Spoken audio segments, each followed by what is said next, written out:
जय हिंद साथियों, मैं प्रहलाद सर आप सभी का रेस क्लासेस पर स्वागत करता हूं। जैसा कि आप सब जानते हैं, मैं फिजिक्स के साथ डील करता हूं। आइए आज हम देखते हैं ह्यूमन आई के बारे में। तो ह्यूमन आई से रिलेटेड टॉपिक पर हम लोग चर्चा करते हैं। आइए देखते हैं। देखिए, अगर आप सामने से आँख को देखेंगे तो आपका आँख कुछ इस प्रकार से नज़र आएगा।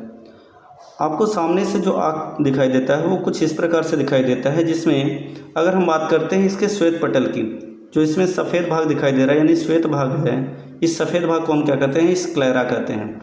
इस सफ़ेद भाग को क्या कहते हैं? स्क्लेरा। ठीक है, याद रखिएगा, ये स्क्लेरा है।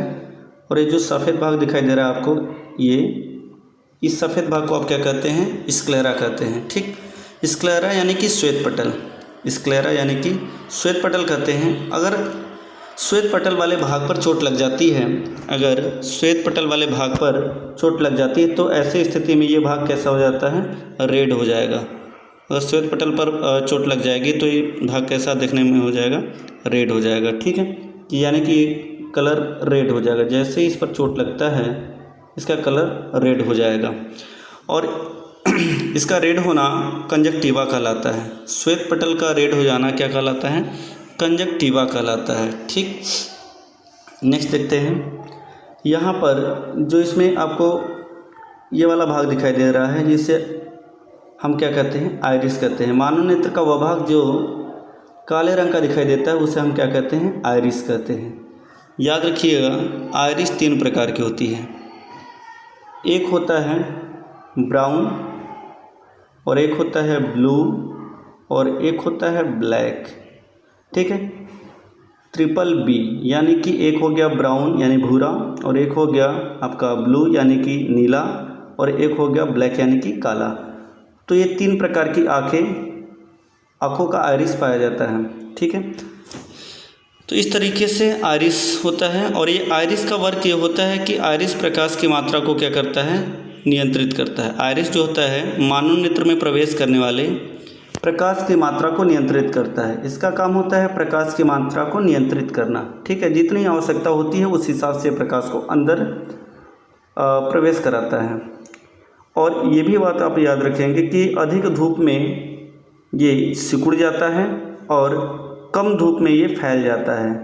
तो याद रखिएगा, अधिक धूप में ये कम फैलता है और कम धूप में ये ज़्यादा फैलता है। ठीक है, एक और आपको तथ्य बता देते हैं। जो मुर्गे की साइज़ होती है, मुर्गे की आइरिस की जो साइज़ होती है वो क्या होती है? सामान्यतः मानव की तुलना में काफ़ी छोटी होती है। यही वजह है कि इसे सूर्यास्त होते ही दिखाई देना बंद हो जाता है, जिस वजह से सुबह होते ही जैसे ही सूर्य की किरणें मुर्गे की आंखों पर पड़ती हैं, ये शोर मचाना स्टार्ट कर देता है। याद रखेंगे, आइरिस की साइज़ छोटी होती है मुर्गे में, जिस वजह से ये इसको रात होते ही दिखाई देना बंद हो जाता है, लेकिन सुबह जैसे ही होता है इसे दिखाई देना प्रारंभ हो जाता है। तो ये फैक्ट्स भी याद रखेंगे। अब देखते हैं हम लोग प्यूपिल्स यानी कि पुतली की बात करते हैं। देखिए, प्यूपिल्स यानी कि पुतली क्या होता है? आइरिस का ये जो मध्य वाला भाग दिखाई दे रहा है, इसमें एक हल्का सा छिद्र होता है। इसी हल्के वाले छिद्र को ही हम क्या कहते हैं? प्यूपिल्स यानी कि पुतली कहते हैं। ये जो पुतली आपको दिखाई दे रहा है, इसी पुतली वाले भाग से प्रकाश क्या करता है? अंदर की तरफ मानव नेत्र में प्रवेश करता है। मानव नेत्र के अंदर कहाँ से प्रवेश करेगा? इसी पुतली वाले भाग से प्रवेश करेगा। ठीक, पुतली का काम होता है प्रकाश को अंदर की ओर ले जाना। और देखिए, ये है आईलिड यानी पलक। ये क्या है आपका? आईलिड यानी कि पलक है, जो कि आवश्यकता अनुसार ये बंद और खुलता रहता है। देखिए, कोई जब अवरोध आपके सामने आता है तो ये पलक ऑटोमेटिकली क्या होता है? गिर जाता है। यानी कि हम कह सकते हैं ये एक शटर की भांति कार्य करता है। आवश्यकता अनुसार ये क्या होगा? गिर जाएगा। ठीक है, तो ये आईलिड है, यानी कि पलक का काम यही होता है कि बाहर से कोई भी अवरोध आता है तो उससे हमारी ये क्या करता है? आँखों की सुरक्षा करता है। ठीक है, आगे देखते हैं। तो उम्मीद है ये बात आपको समझ में आई है। सामने से अगर आँखों को आप देखेंगे तो कुछ आँख इस प्रकार से दिखाई देता है। अगर श्वेत पटल पर चोट लग जाता है तब इसका कलर रेड यानी कि लाल हो जाता है, जिसे हम क्या कहते हैं, कंजक्टिवा कहते हैं। ठीक है, आइए हम लोग अब इसके अंदर वाले भाग को समझते हैं। देखिए, इसी आइरिस के ऊपर एक पतली पारदर्शी झिल्ली पाई जाती है। इसी आइरिस के ऊपर एक पतली पारदर्शी झिल्ली पाई जाती है, जिसे हम क्या कहते हैं, कार्निया कहते हैं। पतली पारदर्शी झिल्ली को हम क्या कहते हैं, कार्निया कहते हैं। जैसा कि आप जानते हैं, मानव नेत्र जब दान किया जाता है तो मानव नेत्र का कार्निया वाला भाग ही दान किया जाता है, यानी इसी कार्निया को हम लोग क्या करते हैं, दान करते हैं। ठीक है, तो आप ये बात याद रखेंगे कि मानव नेत्र में दान करते समय हम लोग कार्निया वाले भाग को ही क्या करते हैं, दान करते हैं। और एक पतली पारदर्शी झिल्ली होती है। ठीक है, देखिए अगर हम इसकी बात करते हैं तो ये लेंस है, मानव नेत्र लेंस है, यानी कि ये जो नेत्र लेंस है ये एक प्रकार का अभिसारी लेंस होता है। ये कैसा लेंस होता है, अभिसारी लेंस होता है।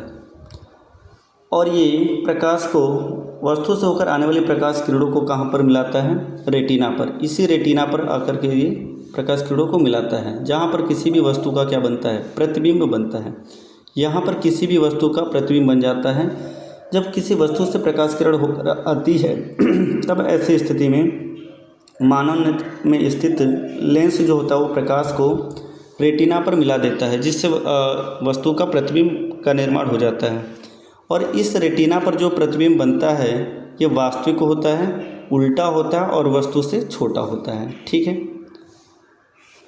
अब लेंस ये जो जुड़ा होता है, लेंस जिस भाग से जुड़ा होता है उसे हम क्या कहते हैं, सिलेरी पेशियाँ कहते हैं। हम उसे क्या कहते हैं, सिलेरी पेशियाँ कहते हैं। सिलेरी पेशियाँ की सहायता से ये जो लेंस होता है वो जुड़ा होता है। और जैसा कि आप जानते हैं, ज़्यादा उम्र हो जाने के बाद ये जो सिलेरी पेशियाँ होती हैं वो बढ़कर लेंस के ऊपर आ जाती हैं।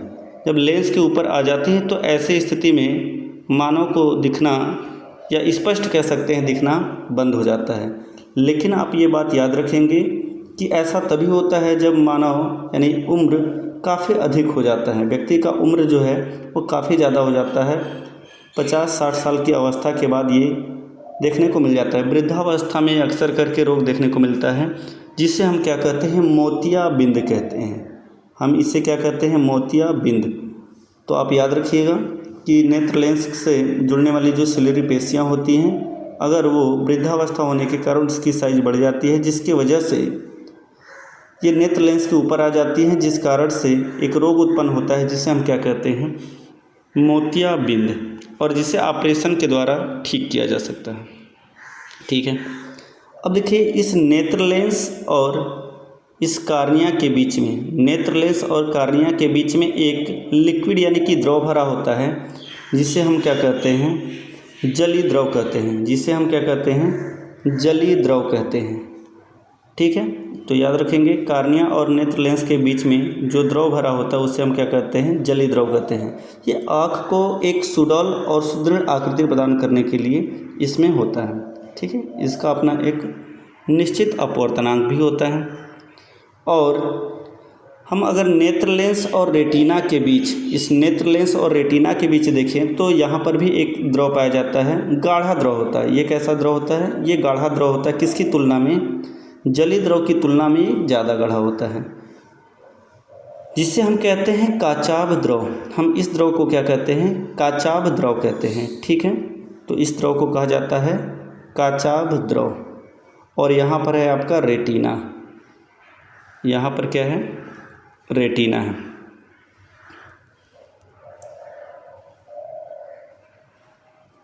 रेटिना, इस वाले भाग को हम क्या कहते हैं, रेटिना। जैसा कि आप जानते हैं, मानव नेत्र का वह भाग जहाँ पर किसी भी वस्तु का प्रतिबिंब बनता है उसे आप क्या कहते हैं, रेटिना कहते हैं। तो ये आपका रेटिना है। इसी रेटिना वाले भाग पर क्या बनता है, किसी भी वस्तु का प्रतिबिंब बनता है, जो कि वास्तविक होता है, उल्टा होता है और वस्तु से छोटा होता है। ठीक है, और इसी रेटिना वाले भाग